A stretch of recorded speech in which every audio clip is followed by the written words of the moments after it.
Chapter 5. By the time we made the 15-minute drive from my parents and pulled into our driveway, I was stiff and more than a little sore. I made my way inside with slow, rigid movements and kept moving past the couch. I knew if I stopped there, I'd have a hard time getting up again. "Where are you going?" Devin asked, closing the door and locking it. He slid his jacket off and hung it up. "Tub," I said, still inching my way toward our bedroom and the master bath beyond. I needed to take off my own jacket, but I didn't want to stop moving. I started pulling at my coat as I stepped into the bedroom, dropping it on the bed as I passed by. I shoved my jeans and underwear off my hips and kept walking, stepping out of them when they reached my feet. Turning on the water, I let the tub start filling and tugged off my thick, fluffy sweater, t-shirt, and bra, whimpering as my tired, overworked muscles screamed. Adjusting the water temperature to just shy of scalding, I climbed into the oversized tub, leaned back, and closed my eyes as I let the water soothe my overworked muscles. "Where do you want me?" Devin's voice made me open my eyes. He stood next to the tub in only his jeans, his slender, muscular chest exposed, and his new tattoo dark even against the natural tan of his skin. I blinked, momentarily distracted by his body and the name and wings that had been inked over his heart. It had only been there a little over a week, and it still made my breath catch in my throat every time I saw it. Down there, facing me. I lifted one arm slightly to motion to the other end of the tub. That way I won't have to move. My eyes went back to his new tattoo. We'd spent several hours planning and drawing out exactly what he wanted. It was the name we'd given the baby, Drystan Gabriel. We'd chosen it because of the meanings. Drystan means sorrow, and Gabriel was an angel. It seemed a fitting name for our angel baby whose loss had brought us so much grief. On either end of the name, Devin had added white wispy wings, and above it, a golden oval halo. Just thinking about Drystan and losing him didn't bring tears to eyes anymore, but there was still that stabbing ache in my heart. He chuckled, unaware of the direction my thoughts had gone, and slid his jeans down his hips before climbing into the tub. Pushing my feet to one side as he slid beneath the water, hissing at the heat. As the water continued to rise, he pulled one of my feet into his lap and started working his thumbs over the bottom. "Looks like you might have overdone it." "Maybe a little," I admitted. I hadn't thought so at the time. I'd been having fun. A few hours later, my body was letting me know about every bump and bruise I'd received. I moaned low and long when he hit a particularly tight spot, and he continued to work his way up my calf as far as he could reach, until my foot and leg were little more than a limp noodle. Setting that foot aside, he picked up the other and started all over again. I was barely awake by the time he'd finished with the second foot. I was only vaguely aware when he set my foot aside and lifted himself out of the tub. I didn't know how much time had passed before his voice stirred me. "Wake up, sleepyhead, time to get out of there."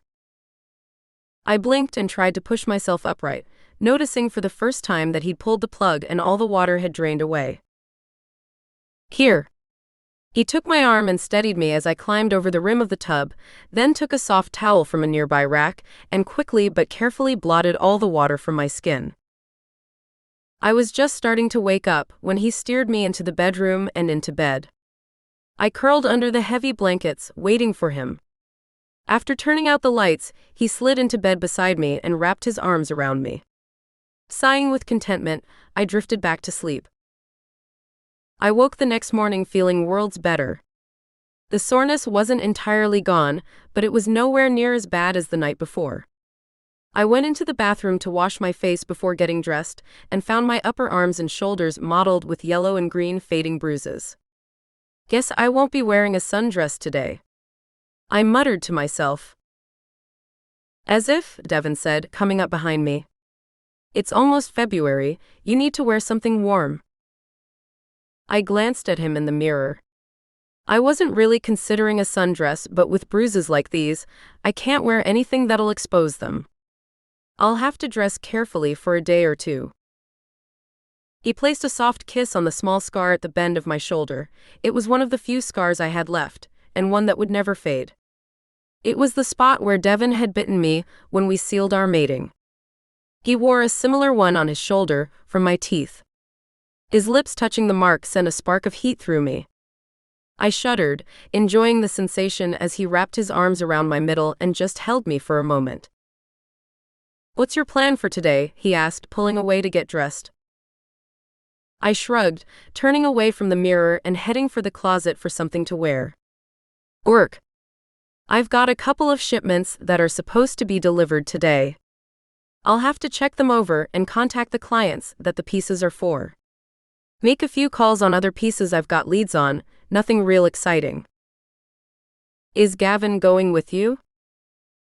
"As far as I know. He's not said anything about needing to change his schedule." I pulled on a pair of snug jeans and a loose sweater, then padded barefoot into the kitchen for a cup of coffee. The tile floor in the kitchen was cold, and as soon as I'd filled my cup, I went back to the bedroom for some shoes.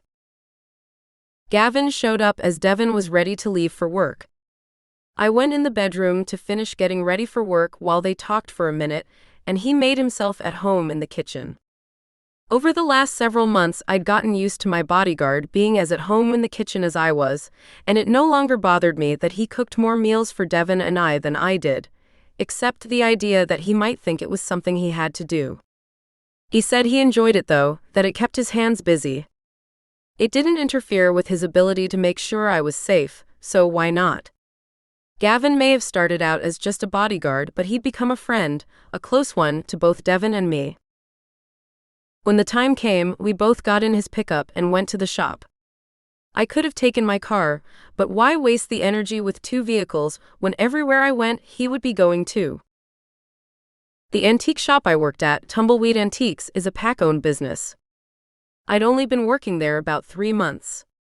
Since Bill had found the position for me after we determined I needed a job that would provide a cover for the traveling I sometimes did for the Pack.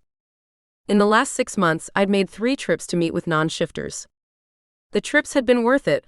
I'd managed to shift them all, but my previous job as a secretary for the dean at the local college didn't leave much room for the travel, much less give me an excuse for the people who didn't know about shifters and the Pack.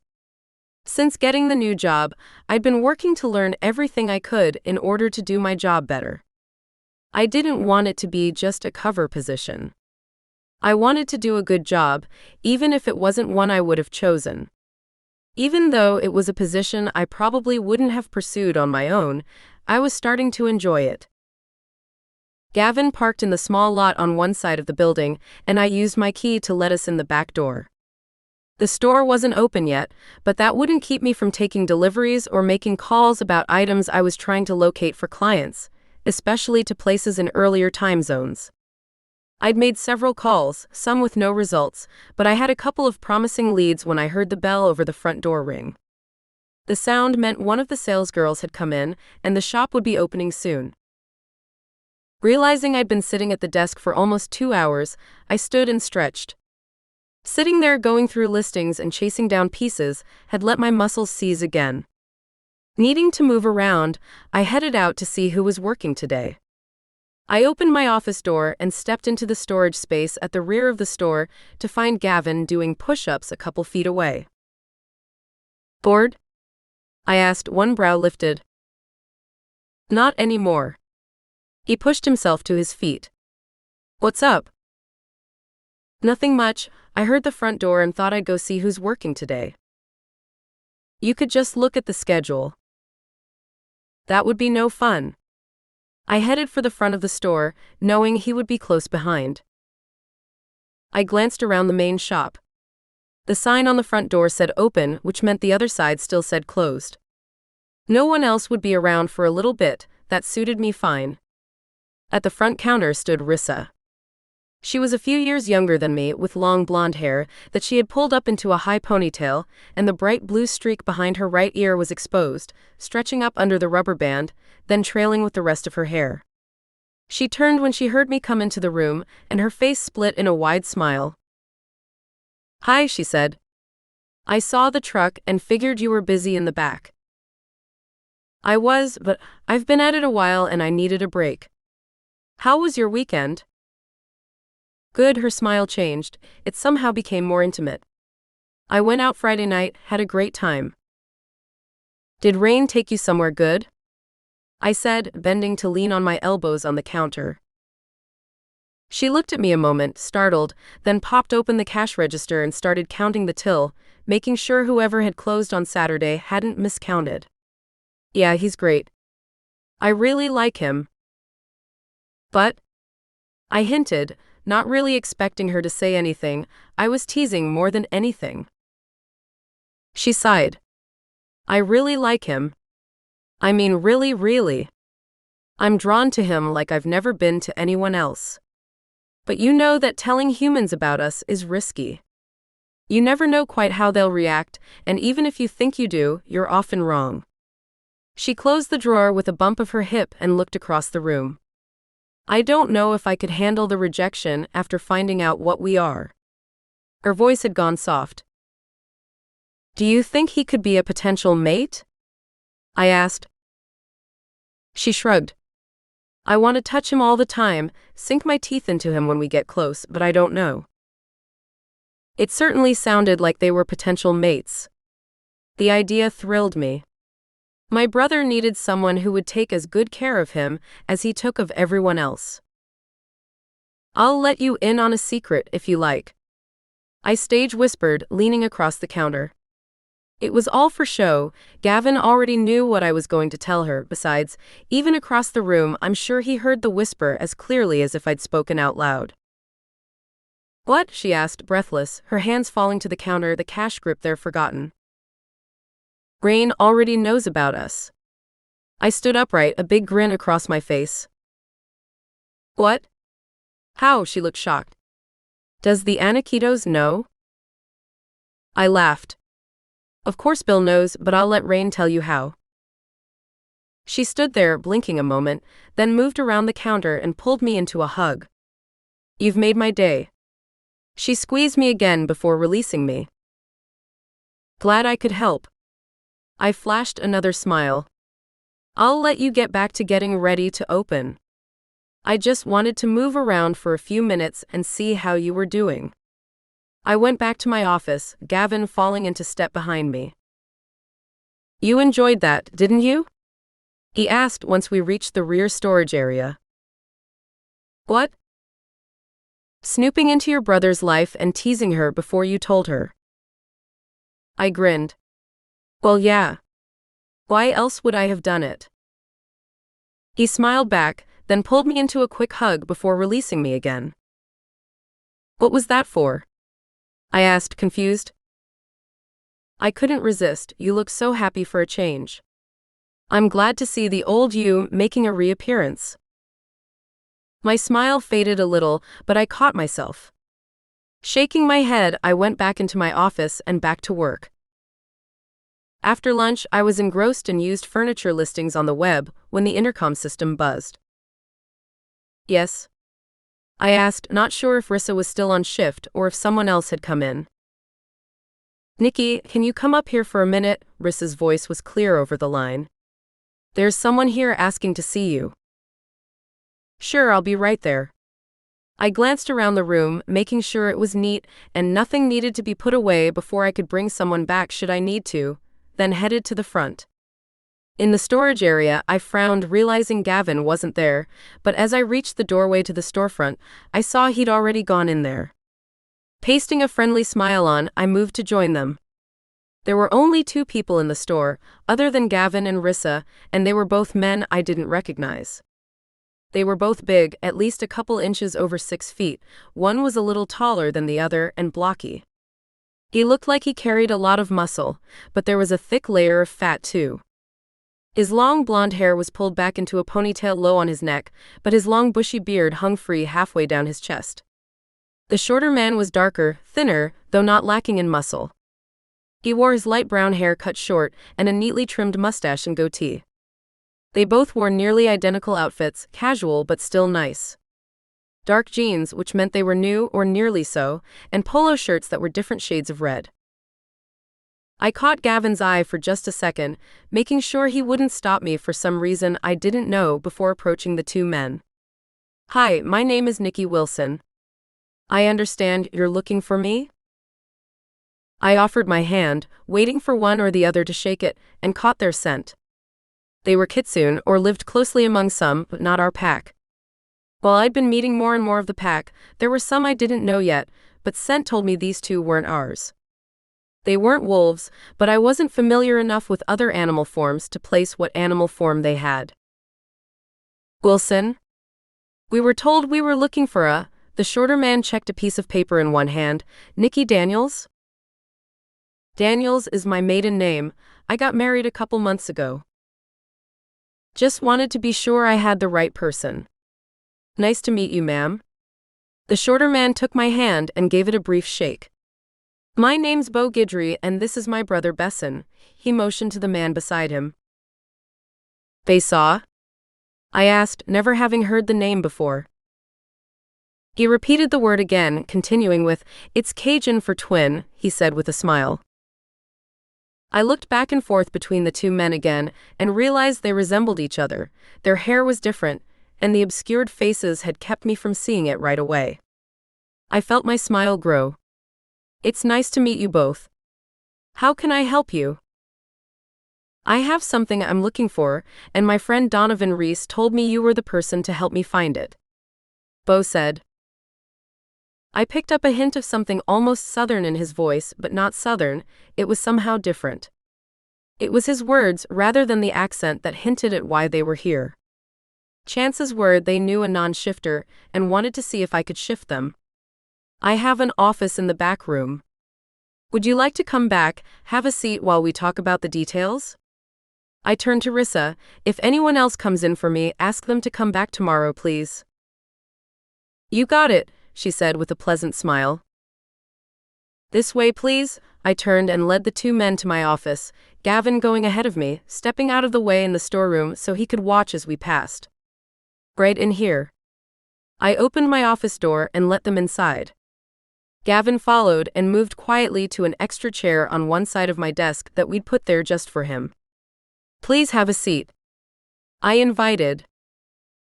They seated themselves in the two chairs I'd put in front of my desk for clients to use, though to date the only clients I'd had in my office were people looking for something specific in the way of an antique. This is Gavin, I motioned to him. He's my enforcer. You said Donovan Reese sent you? Bo cleared his throat. Well, not exactly.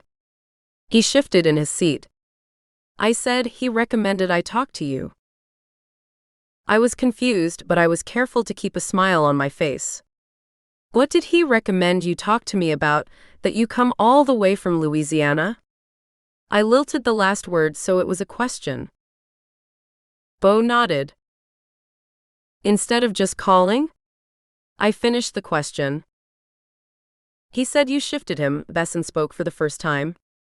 His voice was deeper, rougher than his brother's, but it held the same slow twang that Bo's did. I'd never met anyone from that part of the country, but I'd heard the distinctive accent on the screen a few times. I turned my attention to Besson. I did. Do you know of someone who can't shift? Not know anyone, no. He looked down at his lap, then met my eyes again. I want to know if you can do it for me. I sat back surprised. No one had ever come to me before. I had always gone to visit the non-shifter in question. The request threw me for a second, and I had to regain my bearings. I looked back and forth between the two men for a moment. You're sure?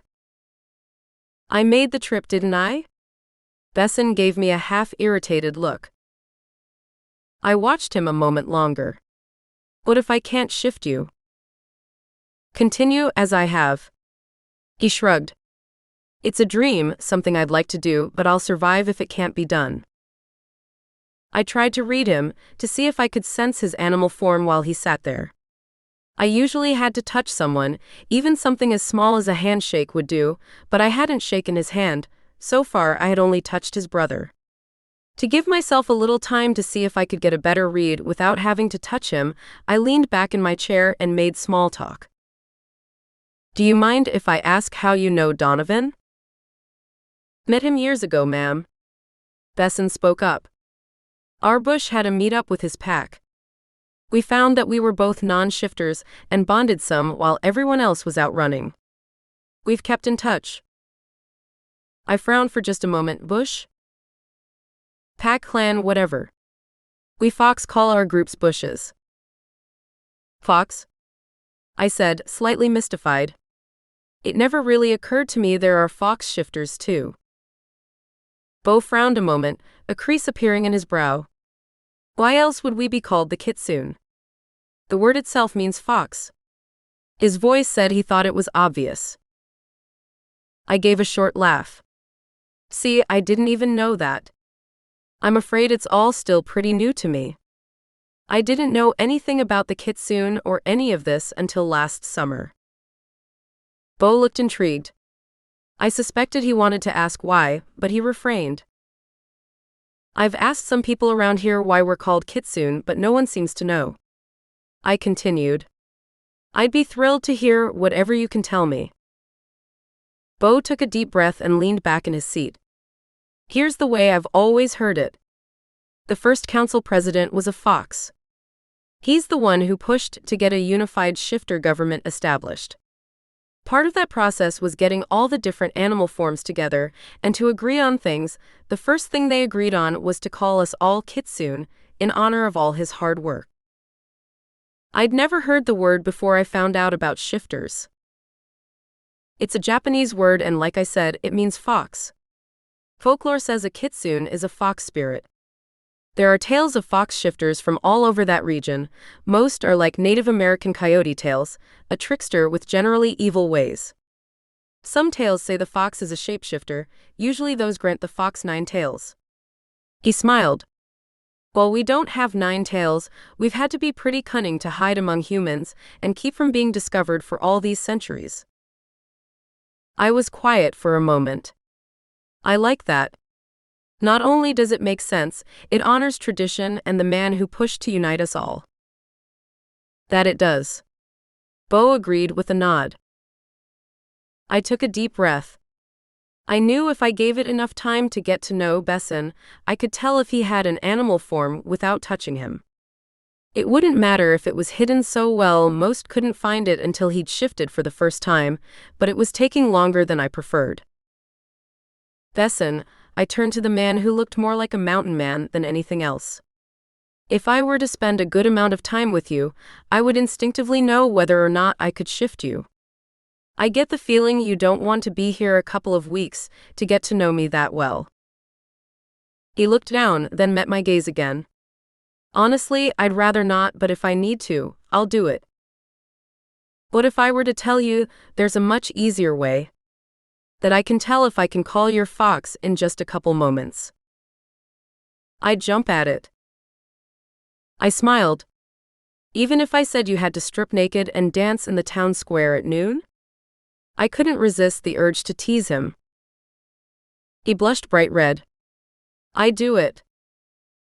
Unable to contain it any longer, I laughed. I'm just messing with you, it's much easier and far less embarrassing than that. Besson shook his head. You got me. Bo chuckled beside him. That was good. I glanced at Gavin, he met my look then rolled his eyes. Apparently, he knew me well enough that I hadn't surprised him. So, what do I have to do? Besson asked. I stood and moved around the end of the desk until I stood beside his chair. Shake my hand. He frowned. Shake your hand? Just shake my hand. He took my hand in his and with a firm grip shook it once. My skin touched his and an electric shock zipped through my body. I felt his fox. I got the sense that he was just beneath the surface and eager to emerge, but something was holding him back. Likely the same flaw that had been holding back all the non-shifters I'd encountered so far. After the handshake, Besson hesitated, unsure what to do next. I leaned back, resting my hip against the desk and let my pleasure show on my face. I think I can do it. Besson's breath caught in his chest. You think? I can't be certain. I've only done this a few times. I don't have enough experience to tell you for sure it can be done. How many? Bo asked. How many have you done? 4. I looked him in the eye, waiting for the question I knew was coming. How many have you failed? He lifted one brow. None. I waited a heartbeat or two. I've made the offer to 5, one opted not to attempt it. Your brother's the first one to come to me. I felt like I should tell them everything I could. I would want to know the chances of success, if it were me. All right, what next? Besson asked. Next, I need to talk to my Anikitos and Harmonia, so we can arrange a time and place to do the shift. I thought you call your lead female Electo, and the Harmonia was your second female? Bo asked. You're not wrong, but I can't shift your brother alone. I need our healer's help. Our healer happens to be our Harmonia. Ah, he said, falling silent, a confused frown still creasing his forehead. I guess this means we should pay our respects to your Anikitos. Besson gave me a sheepish look. You haven't met with him yet? My brows rose with surprise. Etiquette dictated that unless you were in town for business or just passing through the area, the first thing you did was at least try to schedule an appointment with the leader of the local group. We weren't sure you could do it. Besson shrugged. As shifters of a different animal form, we don't technically have to pay our respects. But since you were seeing Nickie about shifter business, you should have. Gavin said, speaking for the first time in a while. Bo looked away. I know, but I didn't want to bother if you couldn't shift him. I didn't want word to get out that we'd come looking for you. Not everyone likes the idea that non-shifters might be able to shift. I shot a look at Gavin. We'd met a few of those. Bill wouldn't have told anyone, he's not like that. I assured them. Besides, so far he's been the one to locate non-shifters for me to approach about shifting, and he's taken care of all the expenses for me to go see them. He's on your side. All right. Bo looked at his lap for a moment. You've got me there. We'll make an appointment, pay our respects, and apologize for not doing it sooner. I gave him a quick nod, then started to move away. It's going to depend on schedules and when I can get a place we can do it, but I hope we can try to shift you in the next few days. I looked at Besson while I spoke. Just so you're prepared, my husband usually attends when I do these. He's our Theron. With him there, Gavin may or may not be. Also, the Anikitos may want to be there. He's only seen me do it once. Our Harmonia will have to be there. She also has an enforcer. If you brought anyone with you, they're welcome as well, assuming they know about the Kitsune. Besson shook his head. It's just the two of us. TC couldn't make it. TC? I asked. My fiancée, she's an elementary school teacher and couldn't get the time off. I assume she's a shifter too? Besson nodded. I took a deep breath and let it out slowly. You're aware you could shift and discover she's a potential mate, or find out she's not, right? I'm pretty sure she is. I know I'm one for her, and I'm drawn to her like no one else. It's far more than just finding her attractive. I wasn't sure. It was possible. His fox seemed to be just below the surface, as if he was very dominant, even if he couldn't yet surface. It was possible he was feeling the strong draw of a mating instinct. All right then. Leave me your number and I'll let you know once I have everything scheduled. I took down the number Bo gave me, and Gavin escorted them back to the front of the store for me. I sat back in my chair and considered what had to be done today for a moment, before picking up my PCD and calling the Anikitos.